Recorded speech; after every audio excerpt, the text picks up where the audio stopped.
Iturbide.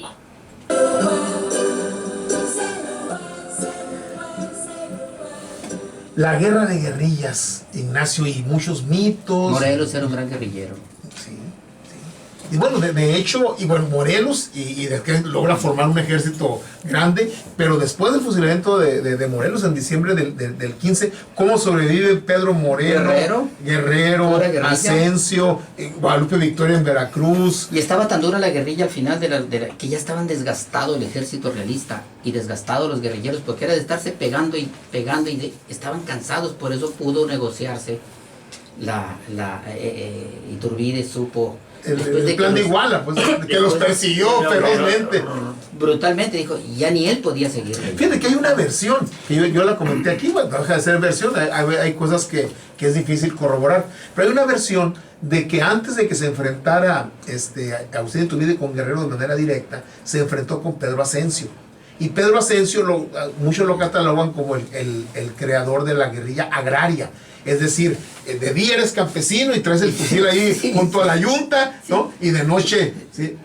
Fidel Castro, así le ayudó mucho la base social. Exactamente. Castro, eran estos campesinos con su machetito. Sí, y algunos dicen que cuando se enfrenta, o sea, logró enfrentarse con su guerrilla Pedro Asensio a Iturbide y le dio batalla. Y luego, obviamente, se peló como la pulga, picó y huyó. Entonces, dice esta versión que Iturbide, que era un oportunista de primera, claro, ¿no? Claro. Un parangana, diríamos ahora, ¿no? Dice, bueno, si esta guerra me dio uno de los subalternos de Vicente Guerrero, pues, ¿cómo va a ser con Guerrero? Vale más que pacte con él. Sí. Entonces, ¿por qué eran guerrillas? Y era astuto. Entonces, fíjate, tú acabas de decir una cosa que la quiero relevar para que la amplíes, Ignacio.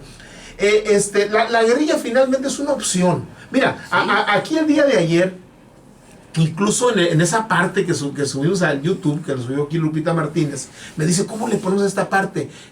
¿Cómo? El surgimiento de un guerrillero. O sea, yo creo que con todo y que Lucio Cabañas estuvo en la rural de Ayotzinapa, pero era un profesor. Mira, qué bueno que lo aclaraste, sí. Fíjate, porque otro mito es que todo es Lucio Cabañas. Y estos doctos sí. de Wikipedia, pues me los encuentro y me dicen, fue de la 23, y eso fue como el 65. Pues sí. Estaba en la primaria. El líder de la 23 era Oseas. No. El líder. De Guerrero, que acabo de decir, se me olvida, fue la idea, el guerrillero de Guerrero, pues. Asensio. Lucio Cabañas. La Cabaña. Okay. Quede muy claro.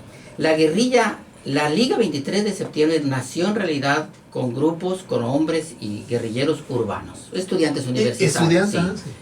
Y se les agregó un poco don Salvador Gaitán y estos hombres de la guerrilla de Chihuahua, que esa fue guerrilla rural, la del 65, la del 23 de septiembre. Eran de los OCM, sí, pues, eran del PPS. Los hicieron guerrilleros. Ese es el punto. Y Lucio Cabañas era un profesor que era un... asesoraba a cafetaleros, sí, madereros, contra los talamontes. Y llegan un día, la gente ametralla todo un pueblo, matan 11 como ahí. San Bernardo, así se dice, pues me voy para la sierra y no me queda otra. Pero cuando se formó la Liga 23 de septiembre, en abril de 73, fueron a verlo los líderes a la Sierra de Guerrero. Y no, un hombre de sierra no soportó a los fifís de urbanos y dijo, no, ustedes tienen otra técnica, además yo soy rural, entonces si ustedes son de ciudad, son fresones. No aceptó. Lo único que puedo hacer, dijo, es déjenme aquí algunos y los acapacito en la guerrilla rural. Que un hombre urbano, un muchacho urbano es muy difícil, pues tiene que ser de raíces rurales. Como yo, que es mi origen, por ejemplo, de la misma sierra, y no pudieron, no soportaron, no podían vivir en el monte. Entonces él dijo, no, yo no me junto, hagan su guerrilla ustedes, y yo la mía, mi ejército, y no tuvo nada que ver. Así es, correcto. Lucio Cabañas con la 23 de septiembre. Ese es un mito también que se dice mucho, y eso pasó con estos muchachos de San Bernardo, de este libro, que eran urbanos. Por cierto, que otra parte emocional ahí que tiene el libro es que este muchacho guerrillero muerto en San Bernardo, que ahí quedó sepultado, pues yo estudié eso a su vida y conocí a sus hermanos. Él tiene una familia igualita que la mía, igualita, de pueblo que se fueron a la ciudad, estudiaron en una universidad, como mi familia, mis hermanos y yo. Y curiosamente, este muchacho era geólogo. Igual que tú. Igual que yo. Entonces, él sí sabía de campo, este Domínguez. Como académico, como estudiante. Pero también era de pueblo. Era de pueblo. Como yo. Y salieron, su familia se fue a Ciudad Juárez y mi familia se vino a Hermosillo. Pero misma historia, eso me conmovió mucho. Y cuando escribo lo que, pues esto me costó mucho dolor escribir y muchas lágrimas. Cuando escribo esa parte y la tengo que redactar, pues sufrí mucho. Y la forma como los mataron, pues con una granada. Y le dieron el tiro de gracia. Entonces, pues ese es un poquito de lo que se debe aclarar de lo que es la guerrilla en este país y en el mundo. No solamente aquí. La guerrilla es una condición, es una técnica o táctica de guerra, de lucha, y guerrillero no es una condición. Guerrillero es como decir, los policías, pues es un policía, es el uniforme. El soldado. Son seres humanos. Eso sí. Y estos son seres humanos que luchaban por el ideal de cambiar este país, el ideal que tenemos todos y teníamos todo y lo seguimos teniendo y lo vamos a seguir teniendo toda la vida. Y fíjate, Ignacio, yo sostengo, primero, ayer comentaba esto sobre la guerra sucia, por ejemplo. Yo sostengo que la guerra sucia, de cada 10 personas que sufrió la guerra sucia, ¿sí?, al menos 8 realmente no tienen nada que ver de manera directa con los movimientos. Era el hijo del guerrillero, la bebé, la hermana. Sí, claro. Aquí hubo una profesora, creo que trabajó por allá por el Quiriego, por aquellos rumbos. Yo la entrevisté cuando tenía mi programa en Radio Sonora. Era hermana de uno de los que asaltaron al banco en Empalme y fueron por ella, esta profesora. La metieron al cuartel ahí de la Guerrero.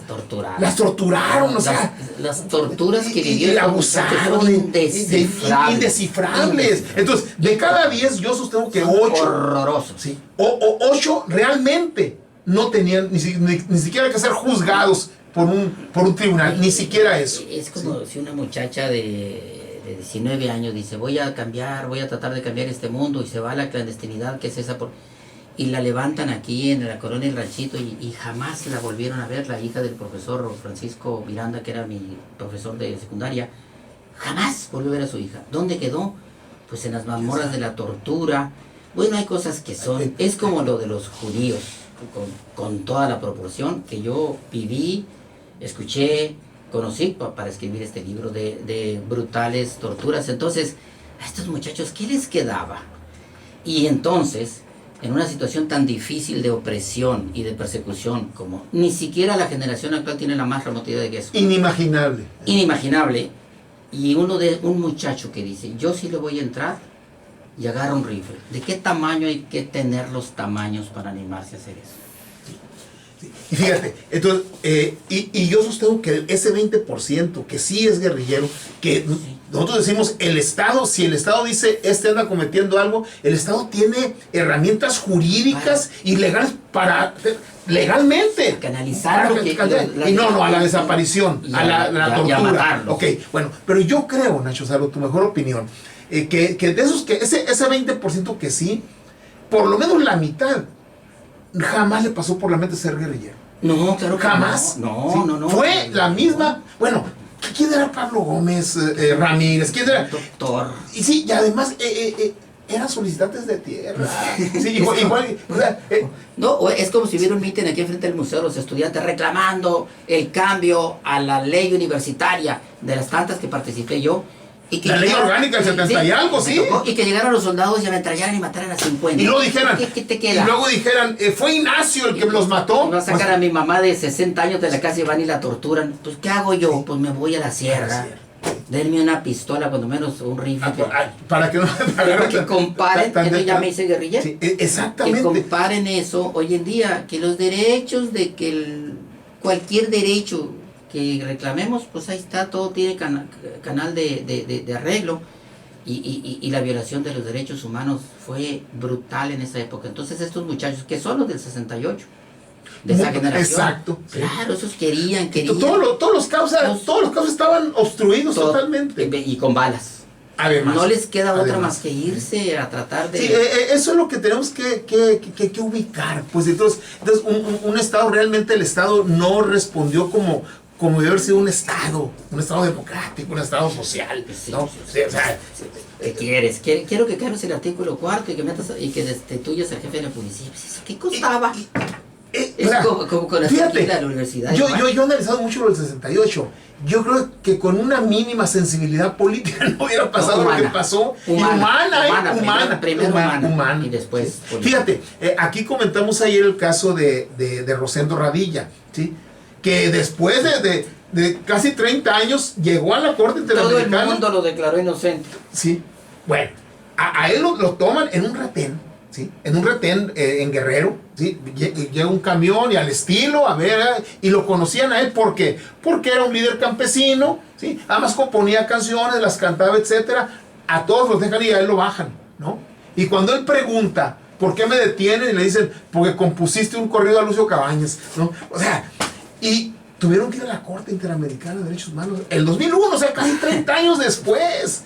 O sea, yo soy autor de este libro. ¿Y qué tengo que ver con la guerrilla? Nada, pues también me han dicho de todo, porque escribí ese libro. Yo creo que si lo hubiera escrito en el secretario te levanta. No, pues no, de veras me desaparece. Nacho, pues mira, aquí nos podemos amanecer. Yo te agradezco mucho el que me hayas acompañado, que espero que no sea la última vez. Eres una fuente inagotable de letras, mi querido Ignacio, y va a haber oportunidad de seguir platicando. ¿Con qué te quieres despedir hoy? ¿Con qué quieres concluir la charla de hoy? Híjole, qué buena pregunta después de esto. Bueno, que el mundo no es como nos dicen que es. Hay que meterse y no dejarse llevar por el dicen, escuché. Ese es un principio elemental de los que escribimos.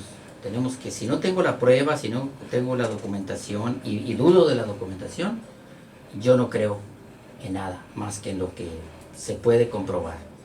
Y también quiero decirles que este es un asunto de seres humanos.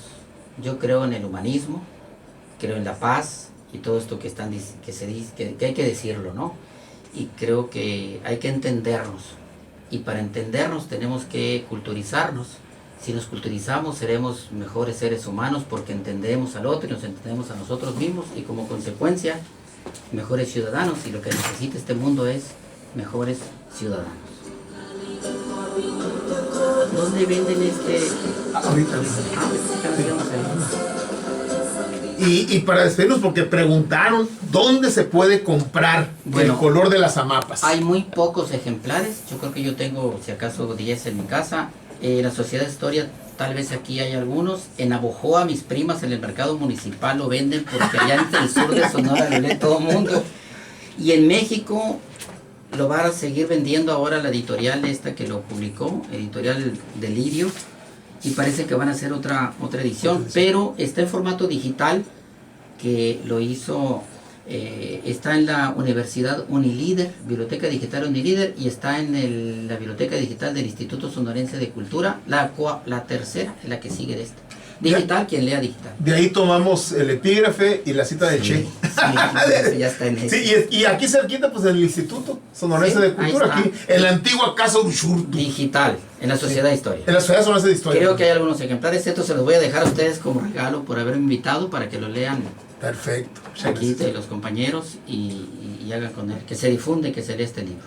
Muchas gracias a Ignacio Lagarda, autor de El color de las amapas, un gran escritor, pero sobre todo y fundamentalmente un gran ser humano. Muchas gracias. Muchas gracias. Y vamos a escuchar El largo camino de Santiago. Pues así como hizo Ignacio Lagarda un largo camino para escribir El color de las amapas. Te doy mi teléfono para que me puedas mandar.